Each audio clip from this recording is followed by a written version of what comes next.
Good morning, all. CamelbackTrading.org coming to you this Thursday morning, December 1st. And we are looking at Window Trader's market profile of the ES and SPY. So after yesterday's tremendous spike up in I period, the market has been digesting actually above yesterday's high. So no pullback whatsoever. As of now, there is a lot of, again, information coming out at 8:30. And then again at 9:45, we have global manufacturing PMI, and then at 10 we have ISM manufacturing. So, the hits keep coming. You have about, I think, 1,000 Fed speakers today. Thank goodness this is the last week for them. They go silent until the Fed meeting after this week. All of us, triple Qs, same thing above. Yesterday they're trading at. Russell, same. Triple distribution day in ES, SPY, and the NASDAQ. Double distribution day in the Russell. Game plan. Well, right now, very positive for bulls where they're trading. They got most of the gap, that large gap. I would expect them to go and finish that today. They're above the 200. Again, one day doesn't make a market, but they're above it for now. I think September's highs are clearly in their sights. So once they fill that large gap from mid-September, they should go and attack at least September's high. You're going to see on the charts the trend lines that I've drawn. Again, I'm not a huge fan of trend line. I mean, you could draw lines all over the place, but it's a decent roadmap or a guide as to what the market's attempting to do. Right now, the pre-market high in SPY is 408.70. Overnight low is 405.66. So the game plan for now or at 9:30. Again, you're probably going to get some decent fluctuation when the PCE comes out at 8:30 and then again at 9:45 and 10. But the bottom line is this. If we stay above and in these upper distributions, the bulls are firmly in control. Right now, you're going to have higher value. Remember, two interesting things yesterday. This was a remarkable move up on 145 million shares. That was impressive. But two things. Even though the POC was only 7 wide, it could never be raised, and value was unchanged on the day. Never could go overlapping a higher or higher. Okay? So, remember, we've dealt with nothing but emotional trading all year. Gaps, large gaps, huge sets of single prints. Well, we have large sets of single prints from yesterday. But we've also seen those taken back pretty easily. Emotional trading. These short-term traders will change on a dime. So just keep that in mind. Where these were good things to lean on when it was going up yesterday, eventually they'll become targets if we start pulling back.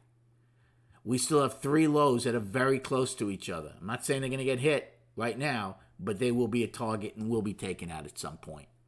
But for now, the bulls firmly in control. If we take out yesterday's high, the daily is up. The weekly's already up. The monthly's in balance, and it finished with a very, very nice monthly candle yesterday. So the fourth quarter so far, a very good start. That's one thing the bulls would really like to finish with, considering how poor a year they've had up until this point. So, again, there's going to be many things to lean on, but we're going to see if they become things to lean on or they become things to take shorts to go get. But for now, with the higher value, again, if we gap higher, you can take a long out if the gap fills. Again, you can try multiple longs against the price probe, against the single prints. I don't have a problem if they take back, say, the triple distribution and we get inside the middle distribution. I have no problem with that, right? Get a little consolidation, shake out some of the weak longs. What you don't want to see as a bull is to get acceptance below the the middle distribution, okay, which is basically just cage range, okay, and then start getting acceptance back into value and into these large set of single prints. That's something you don't want to see. So you could take. I would be more aggressive on the long side around here. Out if that fails, and then we check again what happens inside of these single prints and half back and this. You don't want to see value go from high to unchanged at some point, that's for sure. So that would probably be my bigger long play somewhere around K's low and half back. Okay? As far as a short play, again, depending on where we are come 9:30, maybe the first time to front run the overnight high.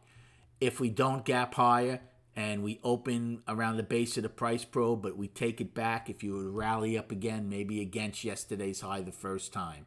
But again, nothing to stay married to. All early plays. And then on the chart, so here's what we're talking about.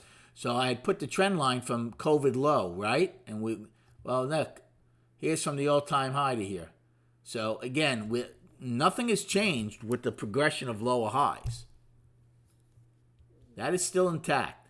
I still think September's high will be a fairly easy target to get. Then for the bulls, the big objective would be to get August high for a couple of reasons.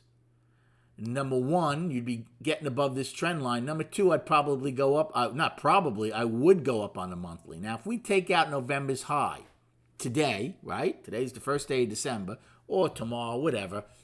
Will the monthly be up? Not quite for me yet. I want to see us get above September's high. Then I would probably go up on the monthly. Some people might just encompass this as a large balance. No problem with that either. But that's pretty important, that line. Then you go to the weekly. Same thing. We've had a progression of lower highs all year. Well, this line here is just about September's high. So getting September's high is one thing. Getting acceptance above it, quite another. Because if you get acceptance above it, well, then again, you have a chance to make a headway towards August high. And the daily, if we take out today's high, I'll go right back to up on the daily, and we'll see what happens. We're above the 200-day moving average right now. Now here, look on the daily. This is the all-time high. Look at this trend line. Again, succession of lower highs all year. Okay? Do we get a chance to break it? Well, guess where that line is? It's above September's high. So, again, September high starts becoming like your line in the sand as far as can we get a bigger Santa Claus rally and get August high and above. If we can't do that, still not a bad move by the bulls, but we might retrace a bunch of what we've taken now over, yesterday and over the past bunch of weeks. Thanks for the likes and subscribing. Good luck trading today. We'll recap the day and the week at 4 p.m. as I will not be here at all tomorrow.